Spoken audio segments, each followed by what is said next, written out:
Hello everyone, and welcome to Diamond Painting Reviews by Jene. Tonight we're going to be doing a WIP Chat / progress report on this painting that you see here. This is the Midnight Wave from victoriasmoon.com, and this is my kind of project on testing out how their square drills match their round drills. Now, you have heard me say before that I really do like Victoria Moon's round drills. I think their round drills are great. I'm not too certain if I like their squares. I'm not quite halfway done with this painting, and I can feel a little bit when I rub my hands on the drills. I can feel some popping. But not a whole lot. I mean, it's not like a ton of them, but I do feel some popping. So I'm kind of concerned about that. I don't have my magnifiers on, so I can't actually see them, but I can feel them. So, and I have taken a rolling pin to this and pressed them down. So they shouldn't be popping, but I have my suspicions, and I'm just going to put these there for a second and take my rolling pin. And, you know, oddly enough, I don't hear any popping or cracking, you know, that clicking sound that we get when we press on the drills. But, oh, I heard a little bit right there. But, I can feel a little bit of lifting. Now, that could be a variety of different things, but for right now, I'm just going to say that I'm not quite sure how I feel about these drills. I don't have a ton of garbage that I have gone through. However, I am going to say one thing, and the only thing at this point that I'm going to say as far as the drills are concerned is some, if not, I would say 60% of the colors, 60% of the colors, there is an inconsistency in size, which could be causing the lifting problem.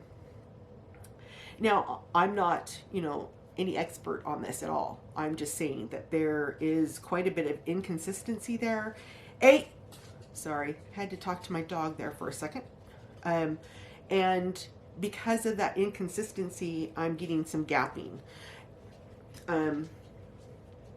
So I'm going to turn this canvas around. We're going to start working on day 9, and we'll continue with the WIP Chat. I'll be right back. All right, everyone, I sort of think I'm ready here. Again, I do apologize for sounding a little off. I am just been down with this cold and flu for, I think I'm on day 4. Holy smokes. I wouldn't wish this on my worst enemy. Let's just put it that way. All right, it's been a while since I've done a WIP Chat, and I thought this would be kind of nice to do besides just doing a progress report and then time-lapsing again. So what's really nice is that this is going to be a lot of color blocking. However, because of the adhesive that this store uses, I won't be using my multi-placer because it's not easy to manipulate those drills once you've got them down. Let's go with this color here. So I hope all of you are doing well and having a great week.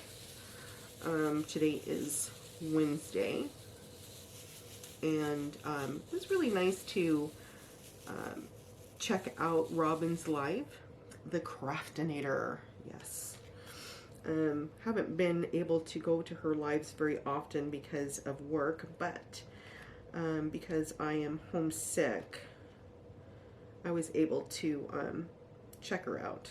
Unfortunately, the medication that I'm taking just doesn't seem to want to put me to sleep. I wish it would, because I am just exhausted. But I'm trying to get better because we are going to Mexico next week, and I surely do not want to be on a plane feeling like a pile of steamy dog poo.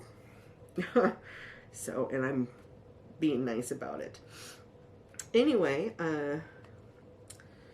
my week has been just basically trying to get better, and it is really cold out there today. It is like, ridiculously cold, and I am so looking forward to the heat. I can't even explain how much I'm looking forward to that. Anyway, a couple of things. I'm going to be posting a full post review on the Great Wall of China from the Enns store, which I am very proud of. I love that painting. It worked up really nice. I also will be doing a post review on 3 items that I got from the CES deals. So I will actually be taking some of those things with me on holidays. So I'm going to actually let you know if they actually pan out well enough to, use. One is a clinch purse and the other is a passport cover. So look for those videos. And while I'm on holidays, I do plan on taking video and snippets of our trip. So I hope that you guys will enjoy that as well. I don't know when I'll be able to upload it. Probably not until I get back from holidays, but you'll get to see where we stay and just the beauty of the area. It is just gorgeous there. So, a couple of things I also wanted to talk about, and most of you that are or that have been following me for some time know that I really don't talk much about my personal life. Something happened a couple of weeks ago, and I really didn't know quite how to handle it. I'm not the type of person that will come on and rant or discuss certain things, but I'm kind of compelled to do this. Now, this is not a rant. Believe me, it's not a rant. I've thought about it, and believe me, there's been times where I'm thinking, you know what, just let it go. It's no big deal. But it is a big deal. And the reason why it is a big deal is because I don't want people thinking that I am being disrespectful or offensive to anyone. And some of you might be thinking, what are you talking about? So here's the thing. A couple of weeks ago, a viewer watched the replay of my live and apparently was very offended that I mispronounced somebody's name, and basically said that if I can't pronounce people's names correctly, then I have no business having a YouTube channel or actually going live. Now, I was really hurt by that because I thought, you know what, you really don't know me enough to say that I did that deliberately, because I didn't. Believe me, there is no way that I would want to deliberately mispronounce somebody's name, and I mean, it's just not something that people do. And I mean, it would be really easy for me to just say, you know what, just let it go. Really, it would be. But then when I started thinking about it, I thought, you know what, maybe I need to do some clarification. And that means that I have to open up and talk about my personal life. Now, by doing this, in no way am I looking for pity. No, no, don't want it. I'm not looking for people to feel sorry for me. Definitely not. You know, I'm a big girl. I don't need that. But I'm doing this because I feel that it's necessary for some people to understand what I struggle with. Now, a lot of you don't really know why I started my channel. And I started it to be able to, you know, go over reviews of stores and product, so that way I can help viewers decide on if they really want to take a risk with that store or that product. That was the whole purpose of starting this channel. And a lot of things have happened. One, I have really come out of my shell. I am not as shy. Well, I'm still shy. Believe it or not, guys, I am shy. I'm really shy. But I have come out of my shell to a certain extent. I have met some really super caring people in this community. And I've met some not so very nice people in the community. I think that in just about anything that we do, we're going to come across that in one way or another. I think what makes it hard, though, is when you're trying really hard to, you know, create videos that are informative and entertaining and all around something that everyone would enjoy to watch. It's not as easy as it looks. It really isn't. And you know what? Honestly, you're not going to be everybody's cup of tea. I say that to myself all the time. The hard part is that when you get, it's not so much the comments, you know, I've received a couple of negative comments, and you know, you kind of have to take it with a grain of salt. It's when you get the nasty emails and you're just like, really? Why? I mean, sometimes I wonder if people do this because they have nothing else to do. Now, I could be wrong. I don't know. And you know what? Honestly, it's okay to disagree with people. It's, you know, not everybody's going to think the same way and have the same opinion. And it's okay.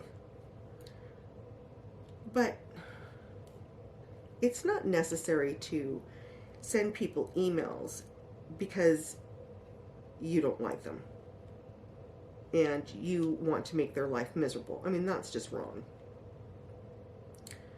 Technically, that would be considered cyberbullying. I'm kind of going off track here, but so yeah, this person was offended because I mispronounced a person's name in my live, and I thought, you know what, I really have to open up to all of you so that maybe you'll understand some of the things,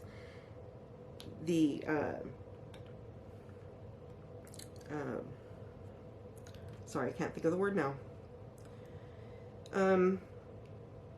The challenges, there we go, that sometimes I come across. And you're going to notice it more so because I have decided I am not going to super edit my videos anymore. It's time that I show you who I really am. So by saying that, I have a speech and pronunciation disability. Surprise.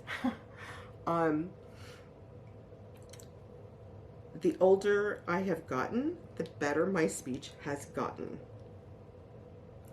However, my pronunciation has never really improved. And I have lived with this all of my life. I have a condition called Turner syndrome. And this is a condition that only affects women. And hold on, I'm trying to find, nope, guess not. Sorry about that. I'm just trying to find where I'm placing things.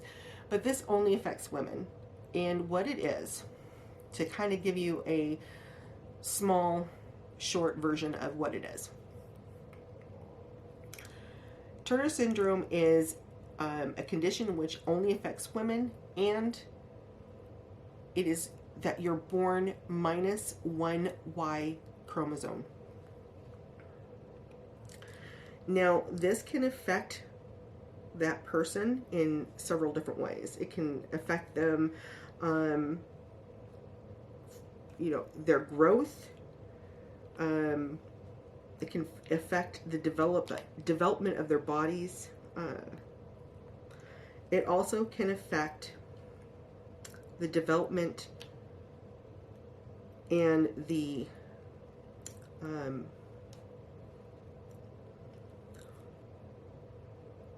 the development of the brain.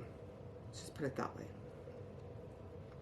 Now, it doesn't necessarily mean you have brain damage, but the best way to explain it is, okay, the brain is like a big computer chip. Now, the brain sends messages and signals throughout the body, be it moving your arms or legs, your fingers, your speech. It affects your eyes. It basically tells your body to do what it does. Now, some people's brains are wired differently. Sorry about that, everyone. My camera cut out. So, as I was saying, my brain is wired a lot differently than normal, and it affects my ability to not only pronounce specific words, but it also, I have a difficult time comprehending or retaining information. Now, as I said, this is something that I've lived with all of my life. I have been bullied, and I've gone through a lot. And the older I got, the better it became. I'm just going to kind of tell you a little bit about a few things that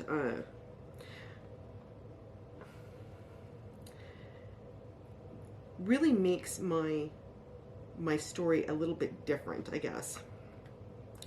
I had a really close relationship with my stepfather. He was my mentor. If it wasn't for him, I probably would never have graduated from high school.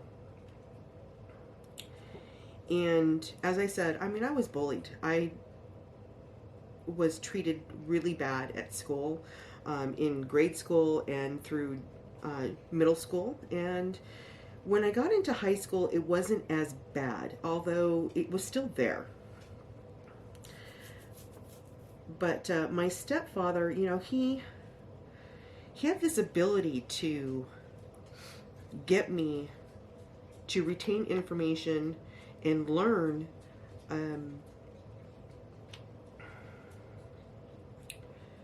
in a way that I don't think anyone expected. And I look back at it now and I kind of laugh because it is kind of funny. But my stepfather, his way of teaching me to learn was he would literally piss me off. Okay, so here's the story.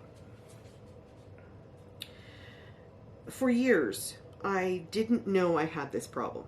I had no clue. In fact, I didn't learn about the Turner syndrome until I was a junior in high school.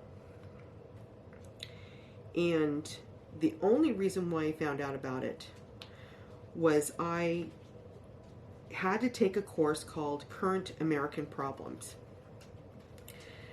This course was a requirement. This was not an elective, because believe me, I would never have chosen it, excuse me. And yeah, it was a class I had to take. So this class consisted of 90% of it is lectures. That's it. The rest of it, like all of our research, everything that we had to do as far as research was concerned, was newspaper articles. So we would go to the library like 2 or 3 times in a week to do some research. Other than that, that was it. There was no books, nothing. Now we had to have a notebook where we would take notes during the lecture, the class. And one day my teacher, and I remember his name, it's Mr. Wentz, and he asked me to come up to the desk and with my notebook, and I'm like, uh-oh. And I didn't want to show him my notebook. I really didn't want to show him. Anyway, I brought it up there and he took a look at it and he said, okay, I want you to go ahead and sit down and finish up what you were doing, but I will call you back up to come get your book in a few minutes. And I'm like, okay. So I went to go sit down and, I was kind of nervous about it because, when teachers ask you to see something, it's not always good. And not only was he the teacher, I forgot to say this, not only was he the teacher of this class, but he also was the he was also the vice principal of the school. So 15 minutes goes by and he calls me back up to come get my book. And he said to me, we need to speak after class. And I said, okay. And I think we had maybe 15 minutes left in class. So when the bell rang, I went up to his desk and sat down, and he waited for everyone to leave. And he says, I just have to ask you a question. Is there anything going on that I need to be aware of? And I was kind of confused. I'm like, well, what do you mean? And he says, well, I'm just kind of concerned because he says, you're actually failing this class. And, looking at your notebook, I'm really concerned that you're not going to pass this class. Now, I'm going to be honest, I was scared to death. And the reason why, I was raised in a very, very strict house. And if you got bad grades, the penalty could be quite extensive. So I was like, great, how am I going to explain this to my mother? So as I'm thinking that, Mr. Wentz said to me, he says, you know what, I think it's time that we contact your parents and have like a meeting with your parents. Okay, now I'm really scared because now we're going to have to call your mom. And I didn't want to do that. So I explained to Mr. Wentz, my concern, And he explained to me that he wanted to make sure that I had every opportunity to get through this class and pass. And he wanted to make sure that that was, the case here. So he just let me know. He says, listen, I'm just going to call your mom, see if we can have a sit down chat. And excuse me, guys, if I start going into a coughing fit, because, yeah, just warning you, I might. Anyway, he says, so I will let you know. And once that meeting is set, then we'll call you into the office and we'll have a chat with your mom. Now, my class was first thing in the morning. So I just assumed that, he wasn't going to have this meeting until like, the following week. Hopefully never. But, yeah. I didn't expect it to be that day. So our lunch period was around 12:45, and I got called into the office at 1:30. And I saw my mother in the office, and I'm like, oh no. Yeah, I was literally shaking. I was so scared. And I walked in there, and my mom looked at me, and she's kind of smiled. And Mr. Wentz came out and got us both and sat us down in his office, and he started talking to my mom about his concern. Now, I'm listening to this, and like I said, I was scared to death. I really thought my mother was just going to pound me, let alone put me on, restriction for like the rest of my life. And he was explaining to Mr. Wentz was explaining to my mother, your daughter's really struggling in this class, and we just want to make sure that you're aware of this. And my mother's like, well, can you, explain what's going on? And he says, well, have you ever seen her notebook? And my mom's like, no. And he says, well, do you know, about the course in general?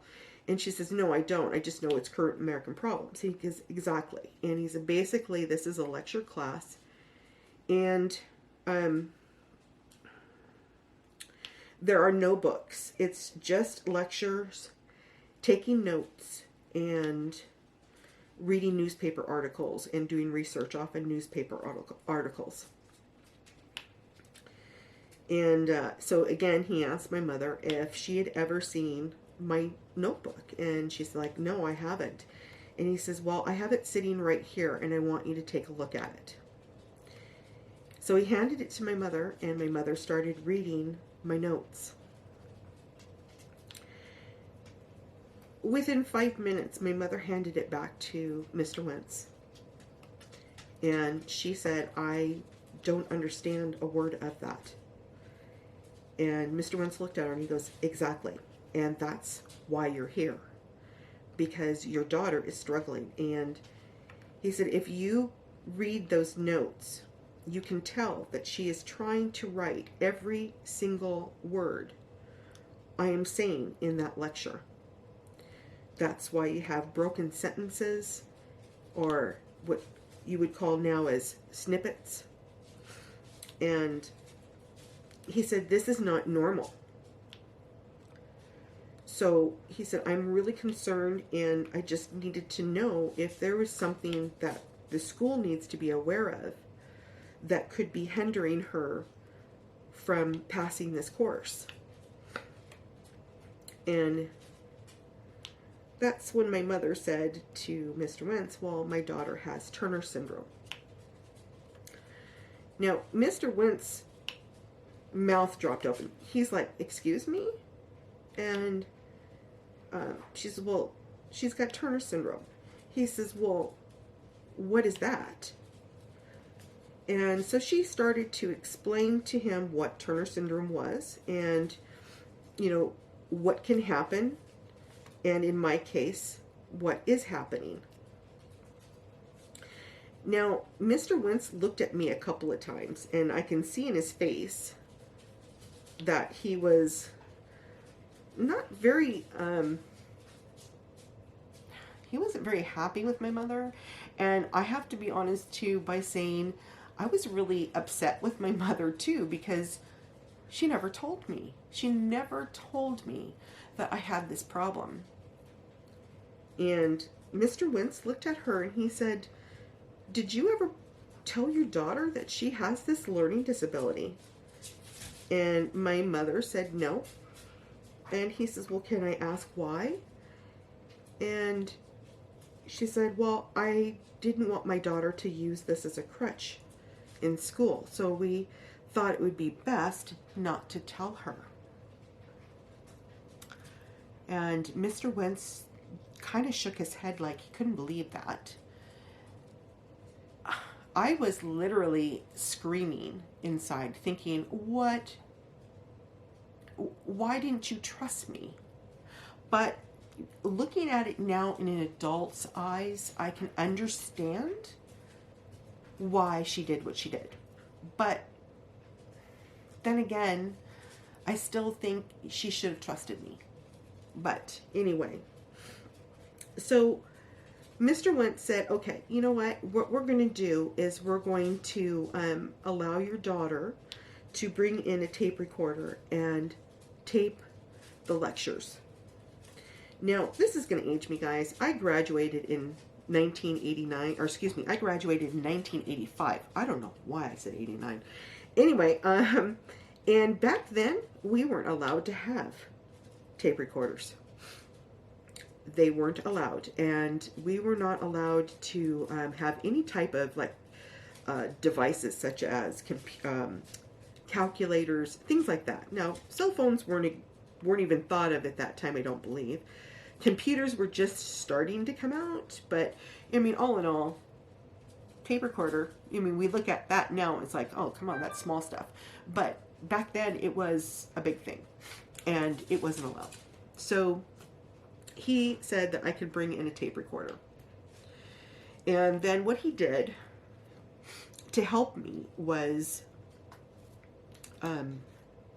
he made copies of his lectures that he had done prior so that I can get myself caught up. Now, again, you know, my struggle has always been and will always be there. And I took that F grade and was able to bring it up to a C+. And one thing that my mother learned from not telling me is that I can be very, very determined when I want to be. And I wanted to prove to her that I am not going to use this as a crutch, and that I can and I will graduate. So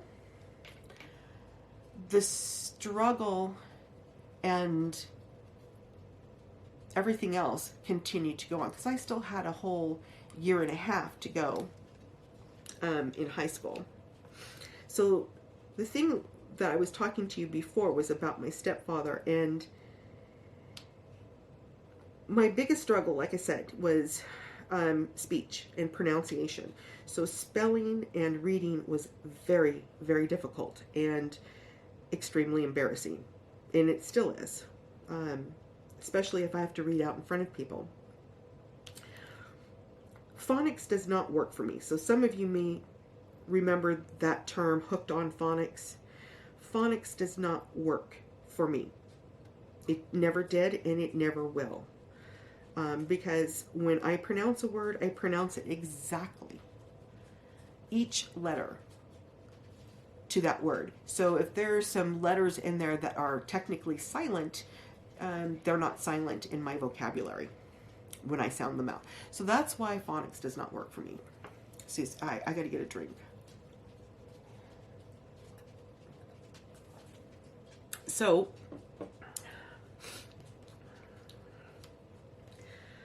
that was one thing.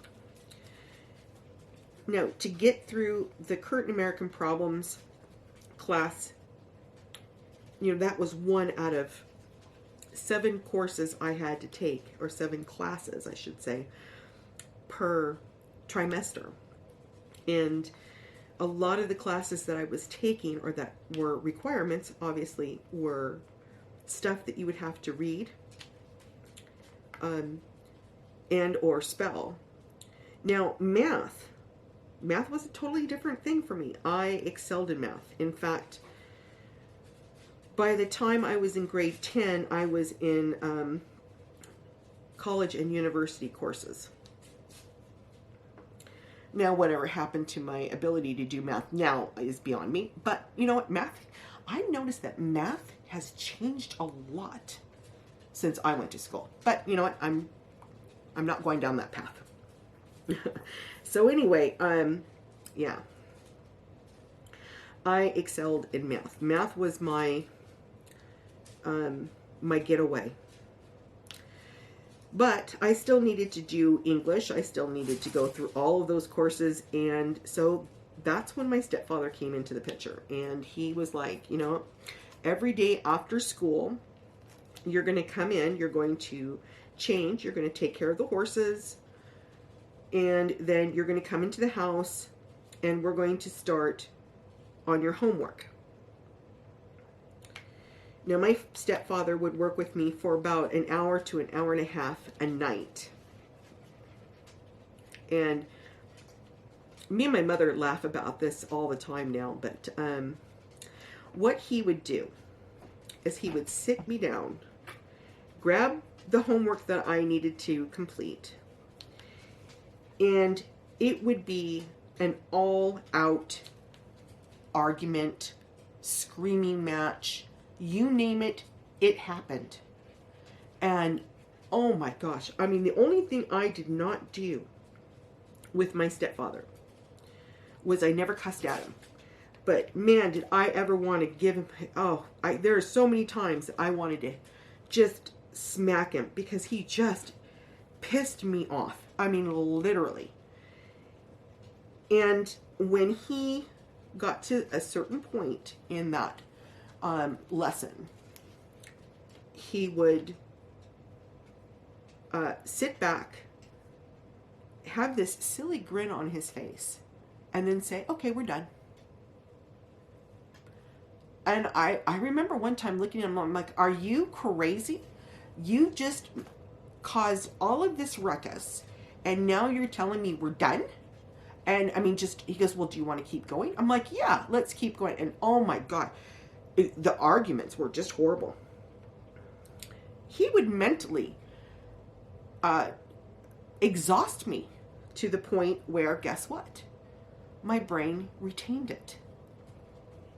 So, his way of teaching me was to make me mad, and then ultimately my brain would retain the information. So my stepfather, who, like I said, I mean, he was my pillar. He was my mentor, and without him, I would never have graduated. Never. I would never have had the confidence that I do today in the... All right, everyone. Sorry about that. Batting 1,000. That was the second time my camera goes out. So, anyway, as I was saying, you know, without my stepfather, I wouldn't have graduated, and I will forever appreciate everything that he has done for me. Now, unfortunately, as I've said, this has always been something that is very embarrassing to me, and it's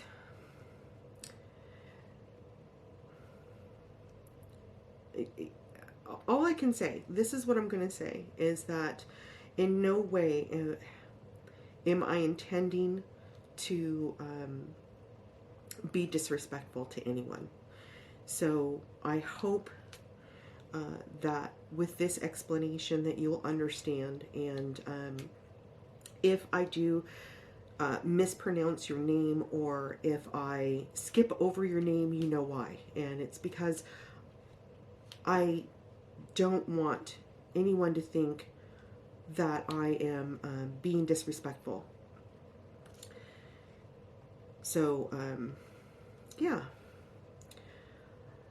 I kind of brought this up a little bit when I was doing a WIP Chat on my son's autism, and they kind of thought, you know, when they were doing an evaluation for my son, they were thinking that it could be possibly a hereditary condition, but I was informed that there's no way that my son could have Turner syndrome because it only affects women.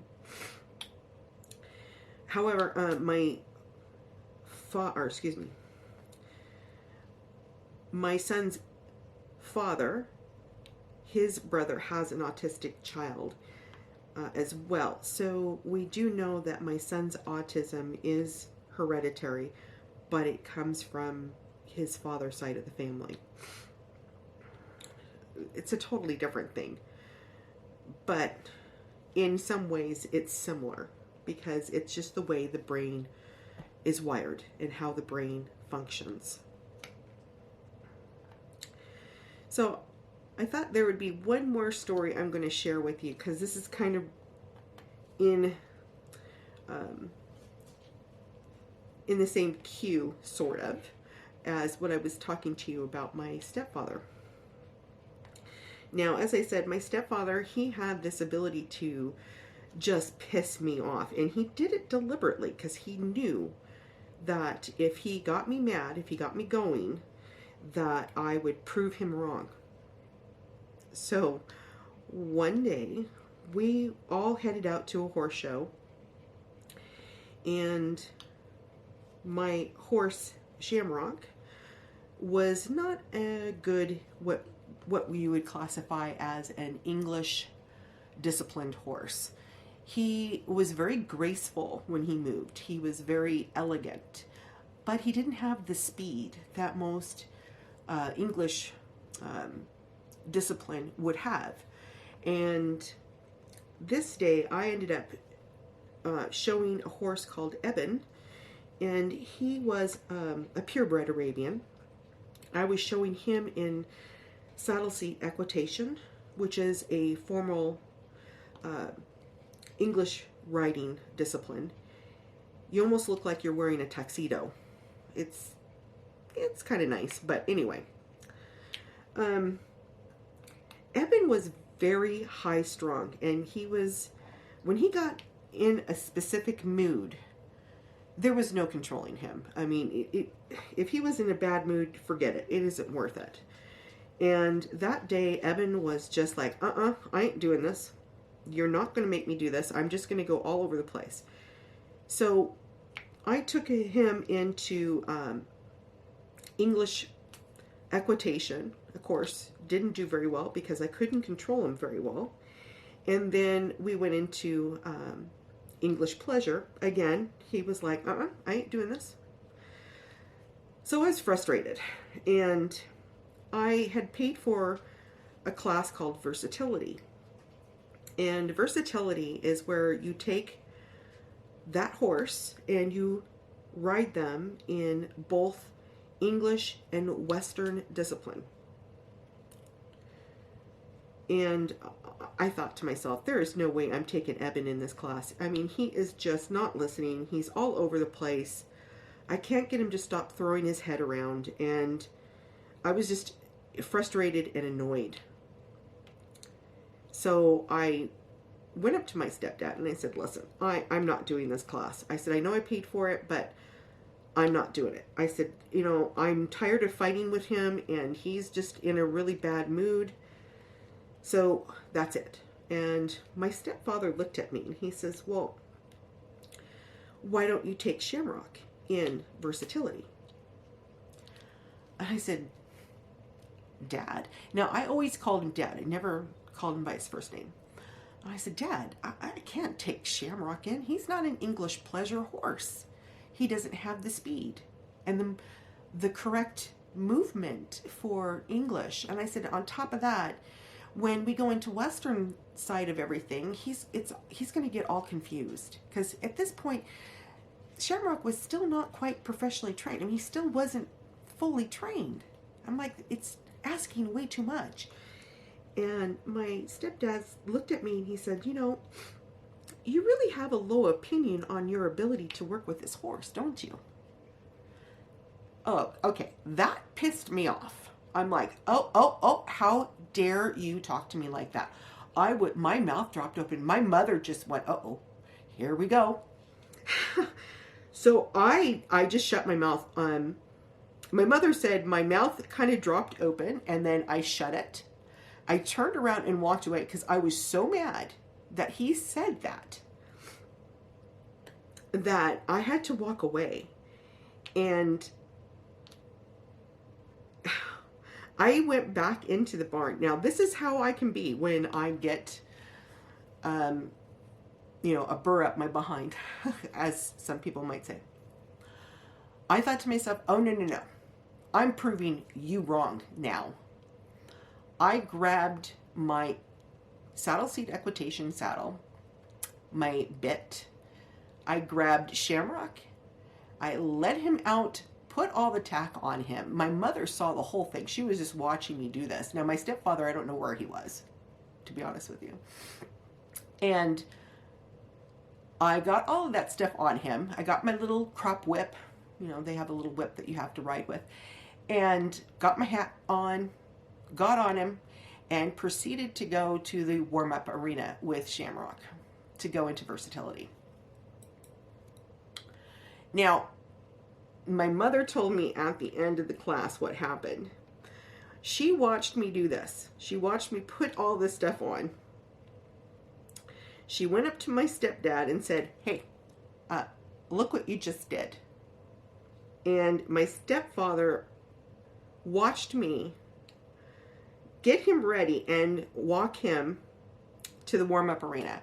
And my mother said he had the biggest grin on his face because he knew that he just challenged me to prove him wrong, basically. So in versatility, this is how it works. You go in the English portion first, and then you do basically a full English class. And then after you do that full class, then they put you in the middle of the arena. Then they allow your groomsmen to come in with a wheelbarrow. So you have 2 groomsmen and 1 wheelbarrow. And that wheelbarrow is usually filled with your Western saddle and bridle, your saddle pad, any clothes that you're changing. And no, you don't change down to nothing.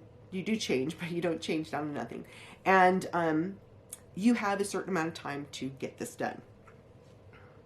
So there were 12 riders in this class, and my stepfather and my oldest sister was my groomsmen.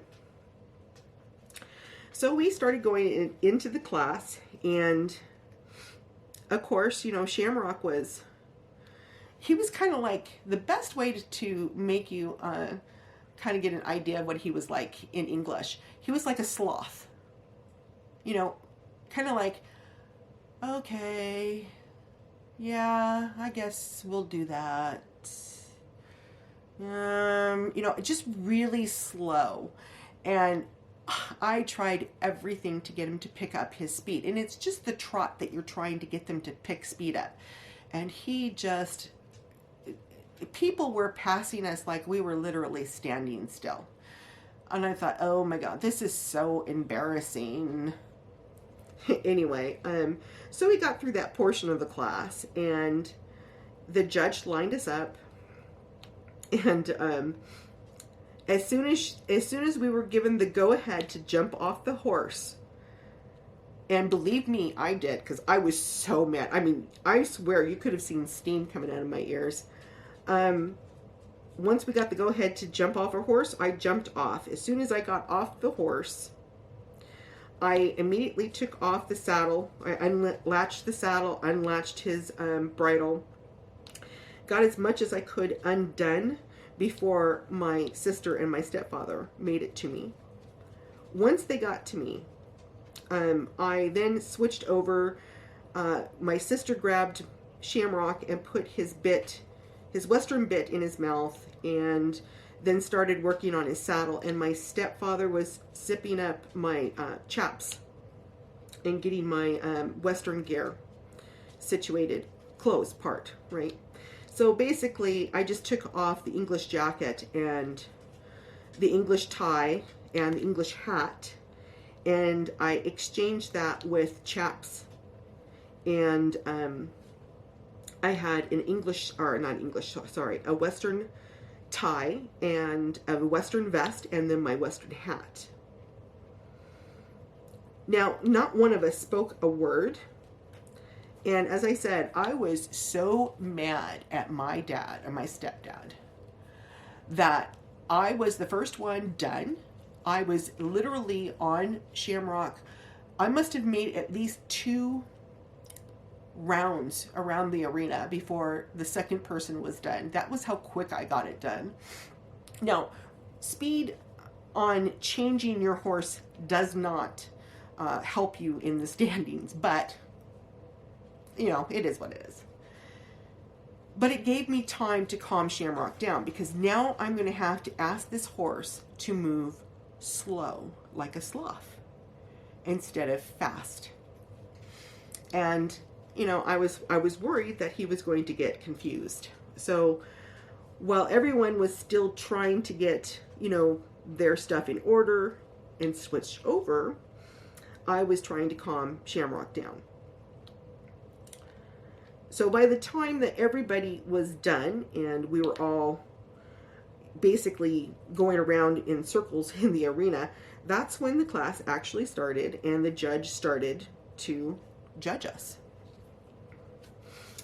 Now, Shamrock was one of the best Western pleasure horses I ever owned. He was just like sitting in a rocking chair. He was so smooth. And he performed perfectly in the Western part of the versatility. And I was very proud of him, to be honest with you. I was so proud of him.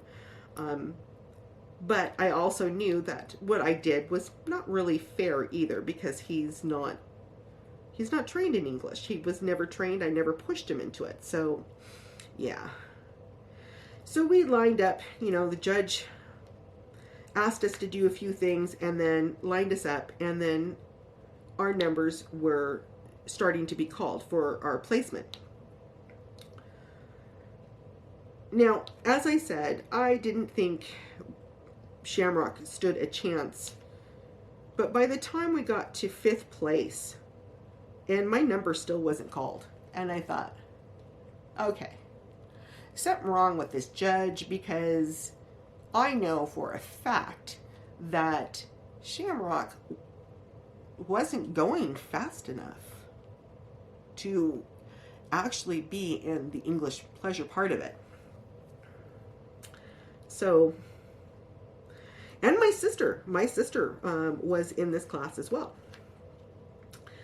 So 4th place was called. It was my sister, and she, well, I didn't know what to do, actually. But she looked at me when she rode by, and she had this big grin on her face, and I'm like, what? I'm like, I didn't even place. I mean, that's what I was thinking. And then they got to 3rd place, then they got to 2nd place, and then they got to 1st place. Well, when they called the 2nd place winner and it wasn't my number, I thought, you've got to be kidding. I mean, I was like, I almost fell off a Shamrock, to be honest with you. I was like, what? And he was called 1st place, and I was like, huh? I mean, the whole time I'm just sitting there looking at everyone going, I don't believe this.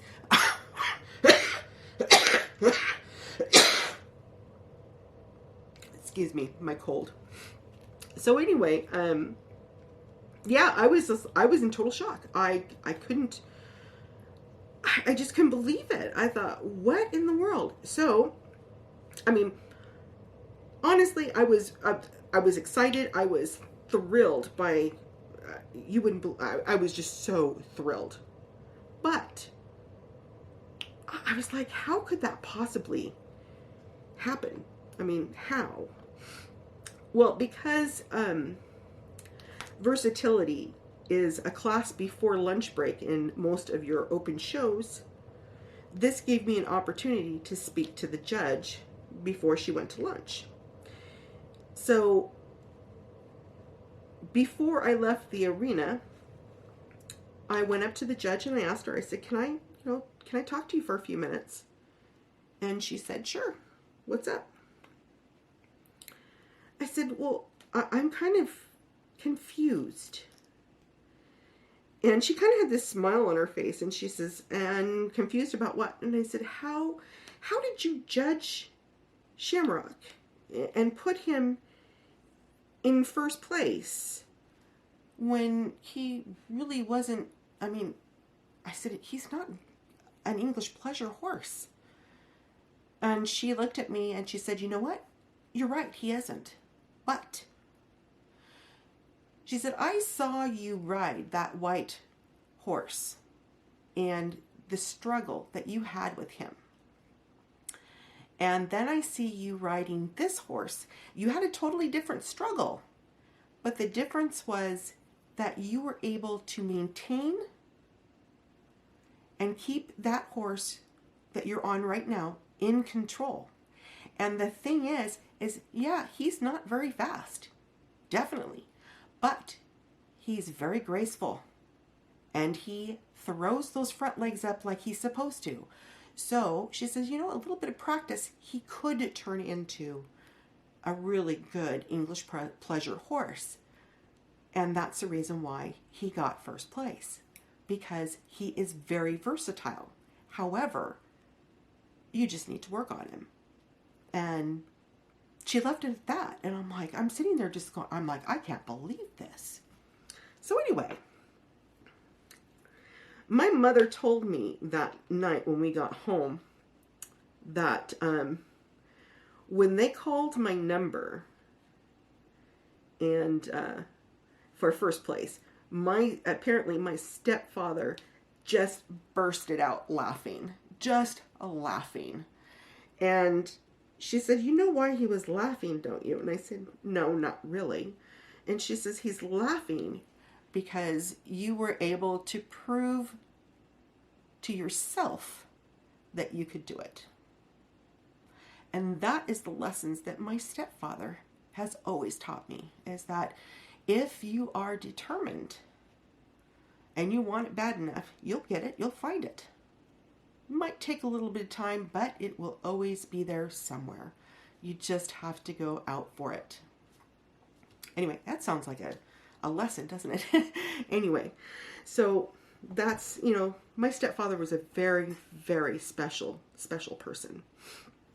And I miss him greatly. So anyway, everyone, I think I'm going to go ahead and end the video. My throat is starting to hurt, and I think it's almost time for me to go to bed. But I wanted to share with you, you know, the pronunciation issue and the speech. And I really, truly hope that that explains a few things. And again, I am not in any way trying to mispronounce or offend anyone. So please, I hope that's not what you're thinking. I, again, am not doing this video for feel sorry for Jene or pity Jene. Nope. That's not what this is about either. I just want to be able to be open with you on that and say that, you know what, I appreciate each and every one of you so much. Without your support, this channel wouldn't be where it is. And I'm very honored to have such wonderful, wonderful subscribers. So by saying that, everyone, I'm going to go ahead and end the video. Don't forget, I'm going to be doing a post review on the Great Wall of China and a couple of the CS deals, and I will also be doing some video snippets on my trip. So I hope that you guys will be looking for those videos and enjoy them. All right, everyone. So I'm going to go ahead and end the video. If you enjoyed the video, please let me know by hitting that thumbs up button. I'd greatly appreciate it. And if you didn't like the video, totally understand. But if you can go down below to the comments and let me know what you didn't like about the video. That way it helps me improve the videos in the future. Also, if you're new to the channel, a big howdy and welcome. If you like what you see and you like what you heard, I hope you'll consider subscribing to the channel. Also, don't forget to hit the bell that is right next door to that subscribe button. That bell will indicate when I've uploaded my next video. So everyone, if this is morning for you, have a very pleasant morning. If this is afternoon for you, have an excellent rest of your afternoon. And if this is evening for you, have a very relaxing evening, because I need to go to bed. No, I'm just kidding. By saying that, everyone, have a very, very good night. Take care. Bye.